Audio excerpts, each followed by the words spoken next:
Hello and welcome to a conversation on the Daily Bern. I'm your host, Eric Miller, joined today by an awesome progressive from the great state of Delaware, Kerri Evelyn Harris. How you doing, Kerri? I'm wonderful. And yourself? Doing all right. It's a real treat to chat with you. I was a huge supporter of your campaign. I came to several of your events. I Thank made you. some memes. I was really all in on your campaign. I remember specifically, I went to an event, I guess maybe in Wilmington. Might have been the night before the election, Okay. in a public park, and it was so stark because you're literally advocating for the people in a field of the giant skyscrapers owned by the banks, right? And here we were in the center of that, and you were riling up the crowd, and the great Nina Turner, came out to campaign for you. Yes. That I'll never forget that. That was so striking, and I thank you for that run. It was amazing. Thank you. Thank you for the support. And it really was a testament to the team. It was a fully grassroots green team. And it was just really learning as we were going. In 8 months, taking on a 40-year incumbent who had been our state senator, a House rep, our governor, our treasurer, known throughout the state. To Senator Carper's credit, he is definitely a very touched, not in touch, but someone that is very present in the community. So everybody knew his name. And I have always been someone that has done background work. It's honestly where I'm the most comfortable, but somebody had to run. While I respect Senator Carper as an individual, a lot of his policies I don't feel were the best for the people of Delaware. And as a nationally elected official, everything you vote on affects people nationwide. And so in 8 months, we garnered 36% of the vote. Amazing. And I have to say that the win of AOC at the time really ramped up our campaign. Prior to that, people were saying, "Oh, this is impossible." And then the other great piece was we were able to debate. And I was chomping at the bit for the opportunity to debate, and then it happened. But it was 10 days out, so it was a little hard to capitalize. Right. But it really did make a difference. And my concession call to Senator Carper, he said, 2 more months, Kerri, you would have won, and this was the hardest campaign I've had to run. So, but people were ready. But 8 months was a short period of time. But we can say some people will say he got 64% of the vote and he blew us out of the water. I say we lost by 15 points, which is hardly anything for a first run. And then also Justice Democrats came in and they really, really helped train our team on how to use technologies that we hadn't had before. And it really made a difference in how we were able to touch the community. So I'm very proud of the team we built. It was the largest in our state's history at the time. I'm really proud of what came out of it, which is a change in Delaware, where people question our elected officials, even if they're our best of friends, to say, is this really helping us? Is it helping our community?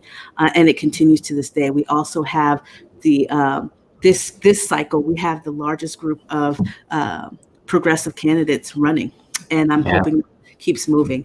Not to take away from any more questions, but I do want to flag that I'm moving away from the term progressive because it's been hijacked by folks who aren't really progressives, and I prefer the term people-centered because it's hard to say you're people-centered and not have the policies and your actions reflect just that. So I love that. Yeah, I'm gonna try to ripple that. I love that. Yeah. It has been hijacked. It's it's kind of a terrible thing.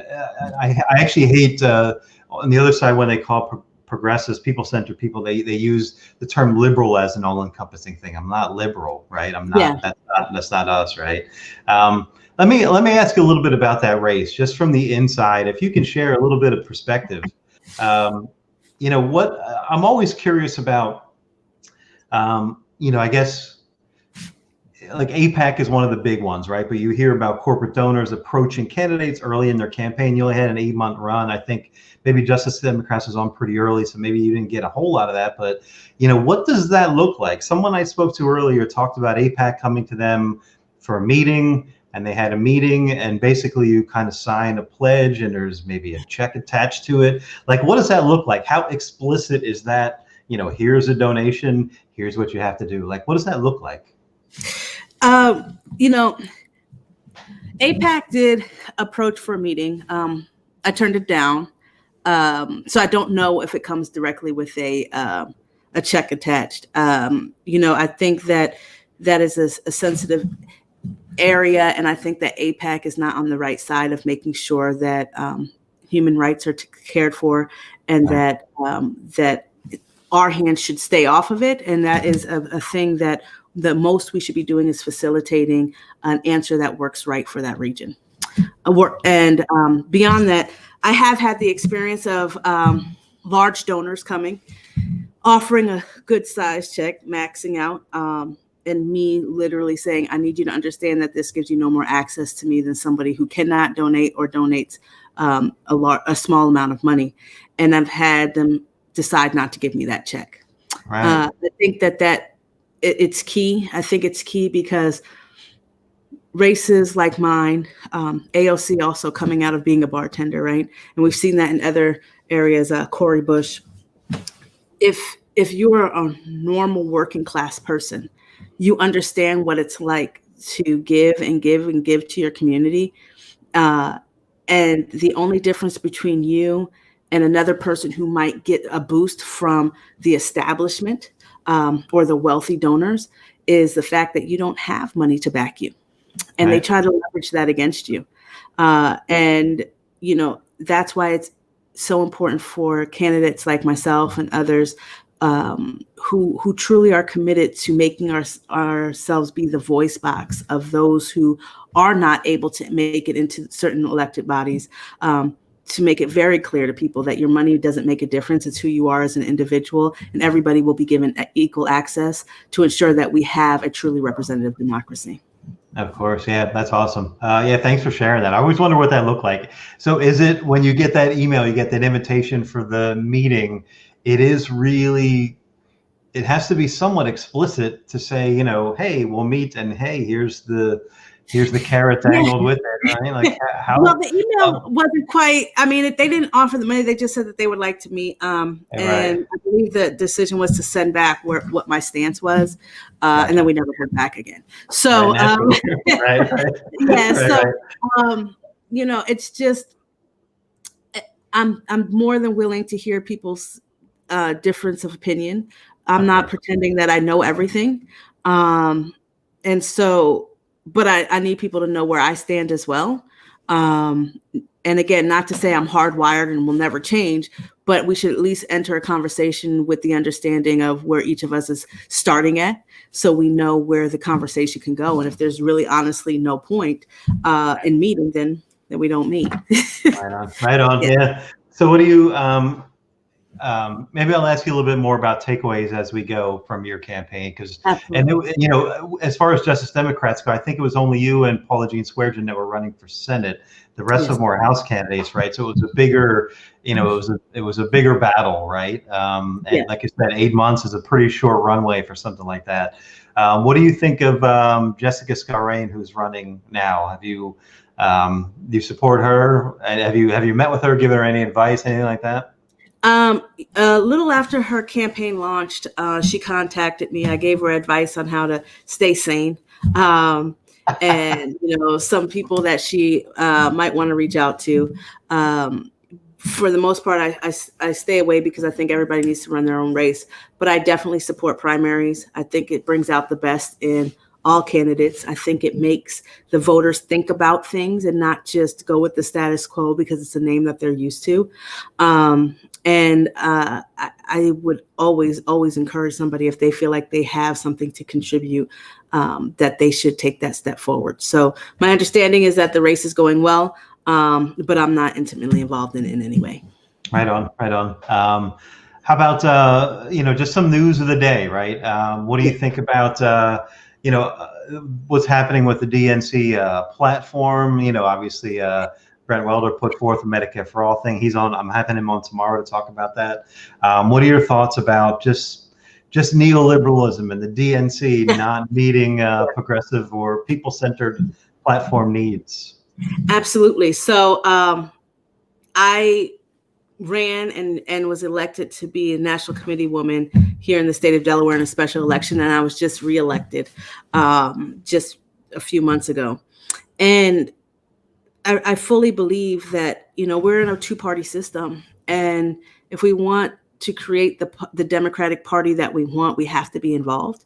But it is difficult sometimes. It's difficult because we talk about being the party of inclusion, of vast diversity, understanding that there are different struggles, and really trying to separate ourselves from Republicans. And yet, when we miss the mark by not understanding that if we don't meet the basic needs of our constituents, those folks will never really be able to be involved. Life will keep them from really paying that much attention. And sometimes I really believe it's a setup. And it makes me concerned for our party. I was born and raised a Democrat. I was born to raised to believe that we were a party of the people. And when I see a platform that is afraid to be as aggressive and paint the sense of urgency that we need, I am concerned, especially when we have someone like Trump in the White House, who has broken our systems that were already busting at the seams. We need to be bold. We need to push harder than we've ever pushed before. I understand, I come from a state where I can't speak with the same terms and that AOC might speak with in New York. Right. And she understands that. She'll travel to Alabama and she'll use different terms, but staying on the same message. So, for instance, a big baby of mine is Medicare for all. I get that it's not necessarily the best title for a reform because people get so caught up in the term Medicare and they talk about the brokenness and the blah, blah, blah. Right. But universal health care is something that people care about. When you look in our party platform, there was a fear of saying even universal health care. There was the mention of healthcare being a human right. There was a mention of there are some who want to protect the ACA and there are some who want universal health care. And it's great that we're all on the same team. Yeah, that's true. But I feel as the party, we should know that it's not mutually exclusive. You can support the ACA. And I know this for a fact because I was arrested 3 times fighting to make sure that the Republicans didn't defund the ACA. But I also understand that that's a starting point, right? That's we need to build. That's a foundation. And even when Obama presented the ACA, he wanted something so much more aggressive, something that much closer leaned towards universal health care. And so I think it is part of a legacy. When they're saying, oh, don't destroy Obama's legacy, I say that we're actually destroying it by thinking that he wanted us to stop. When have we ever heard of our grandparents wanting us to not do better than they did, or our parents, right? Or at least to try. Yeah, exactly. And so, and we see that in every piece. I was pleased to see that when it came to environmental justice, they didn't say Green New Deal, but there were things that were very specific about creating jobs that would rebuild our infrastructure. There were things that discussed making sure that we had a high-speed transit system. There were areas that discussed, looking for greener technologies, pulling away from fossil fuels. I think that was important. I don't care what you call a good piece of policy. I just care that you pass it, right? And so there's some things that I was just really bothered by. There are some things that I was pleased with, but overall, I'm feeling like we need to not shy away. I think that in my travels, in the work that I do, I purposely go to Republican areas, and as long as you stay away from the terms that Fox News has tarnished, they want universal health care. They want a Green New Deal. They want to make sure education is equitable. They even want criminal justice reform because in poor white communities, they too are harassed by the police, right? And so these are things that we can agree on. And so, again, I don't care what the terms are, but as the Democrats, we need to say, we are the right party. This is why, and this is how we'll help make you thrive. Instead of saying, well, it might make people afraid to come to the table. People want to come to the table if they feel like it's welcoming. Right on. And they want people that are fighting for them rather than sort of starting from a conciliatory position, right? Absolutely. Absolutely. Yeah. Let's get, since you mentioned framing, I'm infinitely interested in framing, right? So, the right wing always frames the narrative. The right wing seems to always win the battle in terms of messaging, right? You even Medicare for all, like the example I always use is guns, right? So, everyone, 97% of people agree with universal background checks or whatever the number is, right? And yet every Democrat has so internalized the right-wing framing of they want to take your guns away, right? That we've internalized it so much that every Democrat will start off by saying, I agree with the Second Amendment. I'm not trying to take it. They always have to sort of give that caveat up front because they've internalized the right-wing talking points so much, right? And that's just an example. It happens across the board, right? We saw it in the general election with, Bernie Sanders infinitely being asked how you're going to pay for it, no matter how many times he answered it. I'm sure the same thing in your campaign. No matter how many times you answered it, you're going to get that question again. Like, how do you fight that? How do you overcome that? How can we, as a people-centered party, overcome that framing? How can we take over and master the narrative? Well, even our wording has to be people-centered, right? We have to remember that not everyone is a Politico, right? You and I, we live, breathe politics, right? We wake up in the morning and watch the news. We are going to have conversations. The majority of our close circles do the same things. And then when we go out into the quote unquote real world, we're trying to speak in the same way. And some people, I know some of the most educated people in this world, right? That if you say neoliberalism, in fact, I was doing a study group. A brilliant lawyer was reading this particular piece on neoliberalism. And in the group, he was just honest. He was like, hey, guys, this is not what I do. I don't do politics like this. He's like, I vote, but this is something I don't get. He's like, give me a brief. I'm all over it, right? Give me a piece of legislation. I'm all over it, but I don't get this. And I had to thank him. And I was like, look, this is what we need. We need to know, because we're assuming as a collective that everybody gets it, regardless of education level, right? But what we're finding is, regardless of education level, if politics isn't your thing, that's like somebody coming up and getting deep about football and you don't watch the game, right? And you're like, oh yeah, field goal, that, and that's about it, right? So we have to remember that's what it is. So even if you listen to Trumpers, we can debate back and forth whether Trumpers are good people or not. But you will hear this common phrase: he just speaks in plain language. Right. And we have to remember to just speak in plain language. If people are not Trumpers, they're Democrats, but all they do is vote on regular cycles. They don't really pay attention. They vote for the incumbent and for a D, right? They'll say the same thing. I don't get into that. It gets too deep. I don't have time for this or that. We have to frame in a way that makes sense. When you say they want to take your guns away, that's very understandable. That's easy to take. Those catchphrases, if it takes a little longer sometimes. I was speaking to my father, and he has a lot of Amish friends. There's a lot of Amish in Delaware, by the way. And the guy was saying, well, the same thing. They want to take our guns away.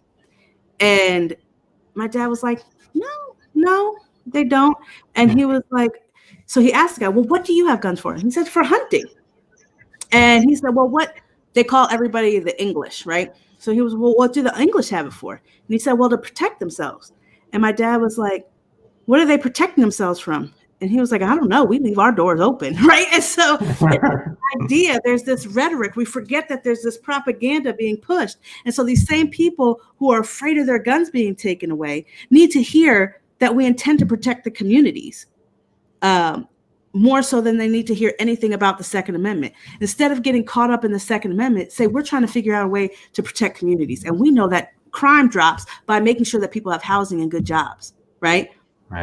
leave the guns out of it for a moment. And we get caught up in the wrong things because they'll stop worrying about their guns when they feel safe in their homes, right? And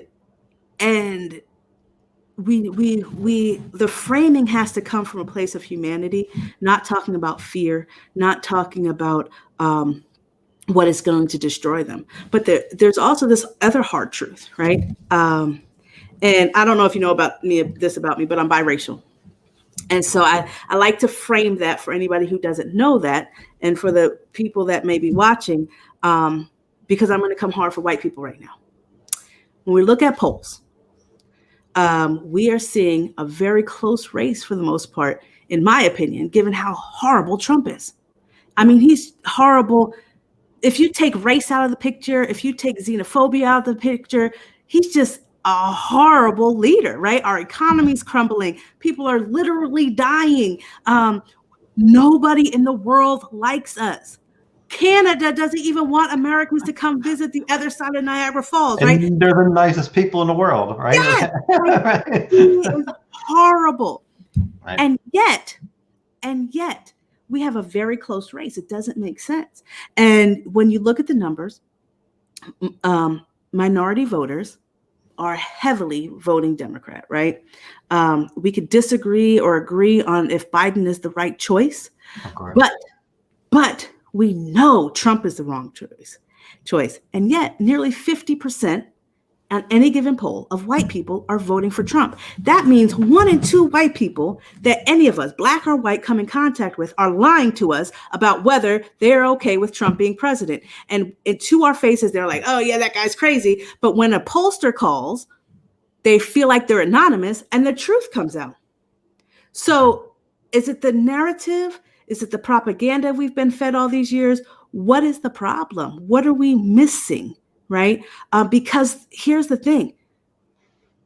4 out of 5 Americans are living paycheck to paycheck. That's regardless of how much money you make in a year. So regardless of your income, zip code, race, gender, sexuality, religion. That means 4 out of 5 white people too. Right. You cannot be okay with Trump. Only 1 in 5 white people are doing okay. And you think Trump is making the economy better? It's not adding up. And so where are we missing the mark? What is it? There's that adage that equity starts to feel like oppression to those who have been privileged, right? But the truth is, it's not even an equitable society. We're all just being oppressed. We all can't pay our bills. We're all looking for a way to dig out. And if you haven't read it, you need to read the book, Dying of Whiteness. Look, half of me and my family, we get on the boat. Like, you cannot think that it's okay to just suffer as long as you're doing better than Black people or you're doing better than Spanish people. Like, it's not true. You are suffering too. And there has to be a better way. And we know Trump is not it. We have to find a way out of it. But I really do think that those hard questions, moving from 1 in 2 white people being willing to vote for Trump secretively, is going to be a move for white people to deal with, right? White people have to call out white people and say, look, brother, sister, cousin, mom, we have to change. What is it that is making you think Trump is okay? And let me give you the truth, because I promise you, if you vote for Biden, if you vote for Democrats up and down the board, you are not going to suddenly go extinct. And you'll end up doing better. Yeah, it's demagoguery 101, basically. The dividing, it's a class divide, like you said about poor white people. It's the same, right? They're abused by local police and whatnot as well. Not to the same extent, of course, it's disproportionate, but there's definitely a class thing, and that's what demagogues do, right? They divide, right? And this, it's exacerbated by the fact that we have, siloed media, right? Yeah, absolutely. People, they're just kind of, reaffirming the, blame the other nonstop, every night on Tucker Carlson's White Power Hour or whatever it's called, Yes, right? yeah. And it's, I don't know how you get them out of that, right? And it is framing. I have there's a great documentary, The Brainwashing of My Dad, and I have that documentarian coming up as well. Boy, it's there's no easy answer to that, right? No. And what you're saying is 100% spot on. And,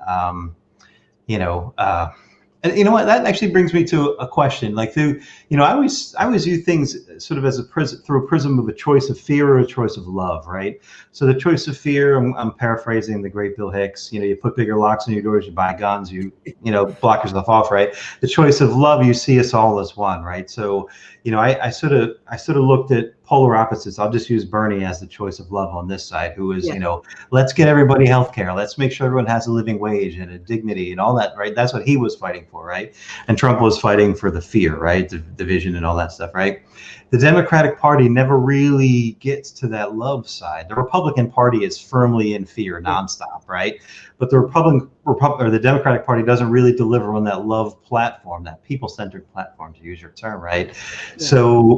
So they get discouraged, right? So people that maybe have voted for Democrats, and maybe you saw this in your race, right? So, you went out and you talked to your constituents face to face, you were on the street, what do you need? And they would tell you, I need a living wage, I need health care, right? I can't afford these copays. They would tell you that stuff. And then they pulled the lever for you, Democrat. And then, you didn't win your race, and the other Democrat in the race delivers them no change. So then they get discouraged, and that's, voter suppression, right? Why am I going to vote for him, right? I'm sure I hope you have an answer for this question, but how do we fix that, right? How do you inspire those voters that have been like, so, you can't even get Medicare for all on the Democratic platform. Like, how do you get in this cycle, the thing that, so heartbreaking. I watched Adi Barkan, the great Adi Barkan, look Joe Biden in the eye, and he's a dying man. And Joe Biden's like, yeah, I don't support Medicare for all. I'm like, okay. How, so how do you get those votes? Like, how do you keep those people on our side and say, look, we're not all that. There's a corporate wing, and, how do you, I'm hoping you have an answer. Kerri, what's the answer? So my answer is always trying to be completely honest. It's a long fight, right? We were complacent for a long time. A lot of people, including ourselves, have fed into neoliberalism, right? We'd like to pretend like we didn't. And for those of you that don't really understand, that are watching, that don't really understand neoliberalism, it's this idea that if you work and work and work and work and work and work and work some more, that eventually you will make it to the top, right? And that if you're not working hard enough, that it's your fault that you're not making it. Right. That the game is somehow fair for all of us. Yes. Right. And so we all feed into it. Because every so often somebody does make it out, right? Somebody does make it out of the rat race, and they're not constantly running on this wheel. But the truth is, when economies work for the people, when they're people-centered, everyone does better. And this idea of constantly having to run on this wheel is eliminated. Neoliberalism, you'll hear about it often on the news, and they'll almost make it sound like it's a good thing, but it's a very American idea. You don't see it in places like Europe, where they have universal health care, where, for instance, in Germany, if you have a child, they pay you to keep your child at home, right? So one person in the family can stay home and educate the child.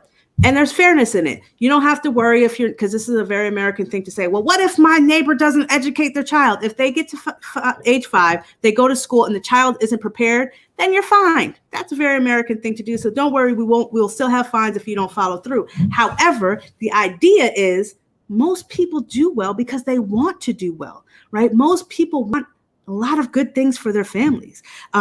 We see that Europe isn't falling behind by making sure that there's free college education. They're not falling behind by making sure there's healthcare, that there's infrastructure, right? When a pandemic hits, they all work together They, get it in place, they flatten that curve, and then they can get back to their lives. We're seeing that, yes, they have high taxes, but I guarantee you any American would also agree with high taxes if it also meant you didn't have potholes, that your kids had health care, that you didn't have to worry about, education, that if you lost your job, that you would be okay financially until you found another one, right? The problem is we have very bad stewards of money. We see it all the time at the national level with them stealing our Social Security money, right?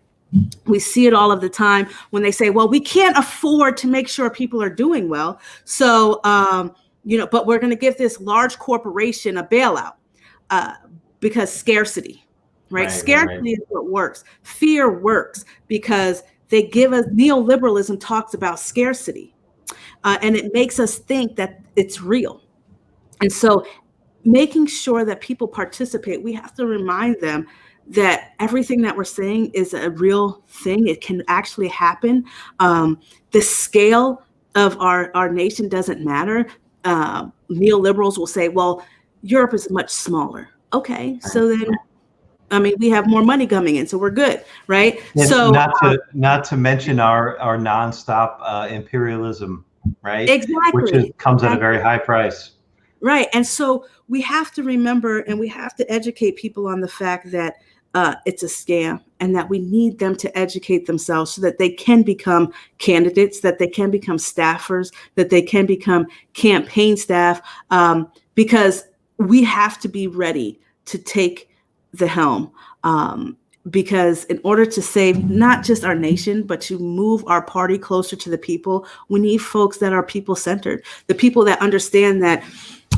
One of my favorite examples is welfare reform. Democrats and Republicans used fear with welfare reform. Republicans used it to say, we need to end it because people are taking advantage of the system. They're sitting home and they're being lazy. Democrats used it to say, well, we have to help people and blah, blah, blah. And what they did was give just enough so that we couldn't get above struggling poverty. And in my opinion, keep us from actually participating in the system, versus both of them saying, hey, we'll give people a chance. And let's say you give $1,000 a month. The way it works now, if you make $1, you lose $999. How about we just have an incremental system so that you can get off of it and get on your own feet? Most Americans are working 2 or 3 jobs. They're not asking for anything for free, but sometimes you have to work off the books to make ends meet. Sometimes it's better for you to collect welfare and work a off the book job than to be honest and pay taxes, because the system is set up because the establishment wants to get reelected. And both sides are playing off of our fears. One is saying the other party doesn't care about you and is going to let you fall. The other side is saying, oh my gosh, everybody's coming for our riches, right? Either way, it's not a productive thing, and it makes us fall behind. And so I think it really comes with education and making sure that people understand that there's a process to the system, but that their works, that their constant participation in it beyond just the voting booth is what's going to move our system forward and closer to the people. Right on. Yeah, and then there's ones where they both kind of play on the same team, which is like obviously the military budget. They just voted for that, no questions asked, right? I threw this on my Facebook just this week. This time next year, no matter who wins, there's going to be an effort to cut Social Security and Medicaid, right? Because it'll be, we have to tighten our belts. We just made it through this pandemic, and it's going to happen. Joe Biden was part of the Obama administration, and they fought to cut Social Security. Thanks to Bernie, they stopped it, right? But they're, Trump always wants to do that. That's part of their ideology, right? Well, he doesn't have an ideology, but the Republicans, right? So no matter who wins, we're going to have that fight next year, and it's not, it's a bottom up. Like it's not, the us versus them isn't always right left. It's it's a class type of system, right? So we got that to look forward to as well. Classism is a big deal, and if we don't start to realize we're all in this boat together, we're all going to sink. This idea of the 1% and the ruling class is real, and regardless of our race, income, so on, we have to realize that we will all rise together if we just get moving, and no longer take their excuses of incrementalism, their lies of scarcity, and I mean they prove their lies every day. You can't Yeah. suddenly decide to give us money after you just said that there's not enough, and then turn around and say there's not enough. So COVID has been devastating, but it's also shown that what we were screaming about for so many years and they said we were crazy is actually a truth, and hopefully more people are jumping on board to save our nation. Right on. When you said we're all in the same boat, I heard somebody recently say we're not in the same boat, we're in the same storm, right? And then the boat varies based on your class or privilege or whatever, right? But we're in the same storm. I thought that was an interesting way to frame that. So, I'd love to talk to you anytime, Kerri. I just think you're a superstar. I don't want to keep you for terribly much longer, but and I'd love to have you back on anytime, right? I think you're, like I said, I think you're awesome. So your website is Kerri Evelyn Harris. Go check her out. Is there anything else that you're working? You've got your hands in a lot of issues. You're an amazing advocate. Is there anything else kind of on the front lines you want to make mention of this time out? I just want to, there's a few things I'm working on that I can't discuss right now, but I do just really want to highlight how important that your vote is at every level all the time, and that your vote doesn't just end in the ballot booth. You have to put pressure on your elected officials all the time.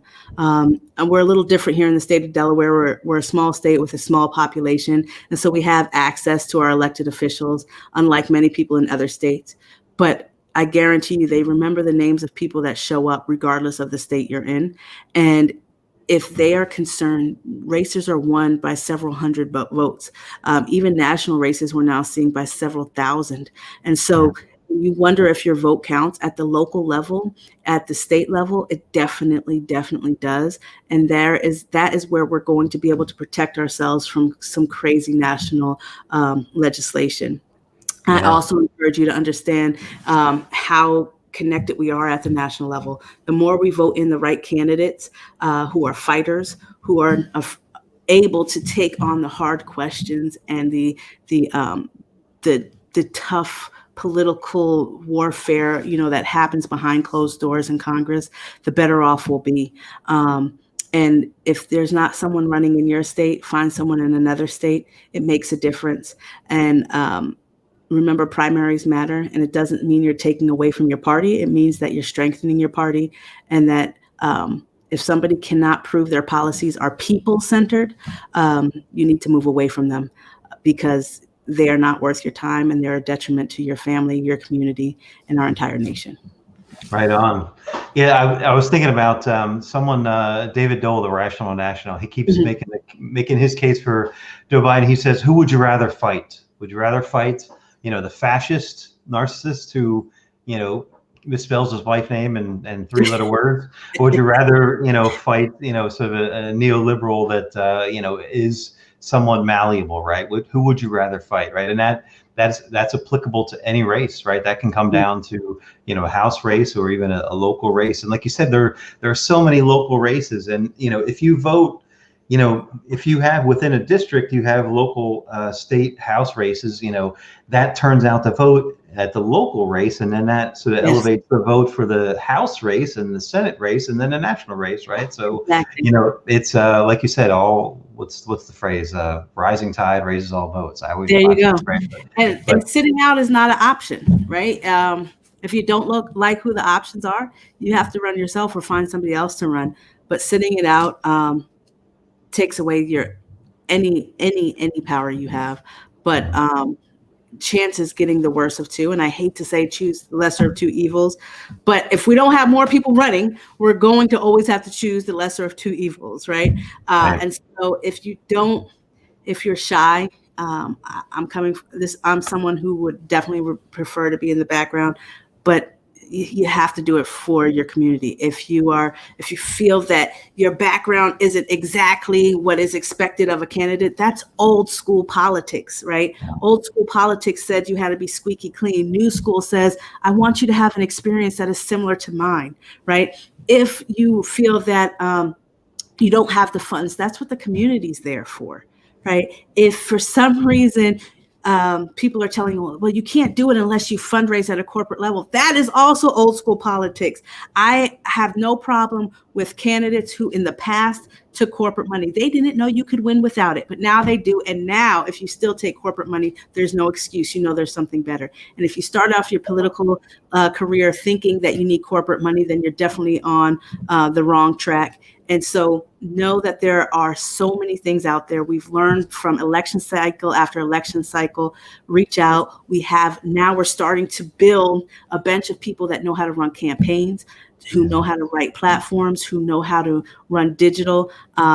We are there. And so you don't have to do it alone. It's very different. And so just take that step. We need more candidates who are really willing to fight for the people.